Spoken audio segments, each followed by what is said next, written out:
ట్రంప్కి అతిపెద్దదైనటువంటి Trump గ్రహణం కెనడాకి పట్టింది అనుకోవాలి. ఎందుకంటే కెనడా ఇప్పుడు గిలగిలలాడుతోంది, విలవిలలాడుతోంది అని చెప్పాలి. కెనడాలో ప్రస్తుతం ఎదురవుతున్నటువంటిది అతిపెద్దదైనటువంటి సంక్షోభం.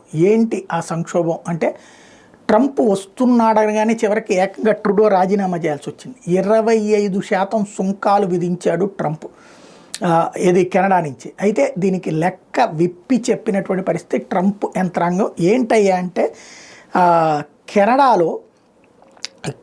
కెనడాలో కార్లు తయారు చేస్తున్నారు, అవి తీసుకొచ్చి అమెరికాలో అమ్ముతున్నారు. కెనడా సంస్థ అంటే అమెరికా సంస్థలే కెనడాలో కార్ల తయారీ పెట్టుకుంటే దానివల్ల ఏడాదికి $200 బిలియన్ కెనడా సంపాదించుకుంటోంది. ఓన్లీ ఆ కార్ల తయారీ, అక్కడ తయారు చేసిన కార్లని అమెరికాలో పెట్టడం వల్ల ఇదేమో అవసరం, అదేదో అమెరికాలోనే తయారు చేసుకోవచ్చు కదా అన్నటువంటిది ట్రంప్ ప్రధానమైనటువంటిది. జస్ట్ అమెరికన్ వ్యాపార పారిశ్రామికవేత్తలు ఇతర దేశాల్లో తయారు చేయడం వలన ఆయా దేశాలు బాగుపడుతున్నాయి, అమెరికా నష్టపోతుంది, ఆ సంపద అంతా అమెరికాకి చెందింది, అమెరికాలో ఉండాల్సింది అన్నటువంటిది ట్రంప్ ప్రధానమైనటువంటి అంశం. ఏదైతే లాస్ట్ 4 సంవత్సరాల్లో నష్టపోయింది ఇదే విధమైనటువంటి అంశం అన్నదాన్ని హైలైట్ చేస్తుంది.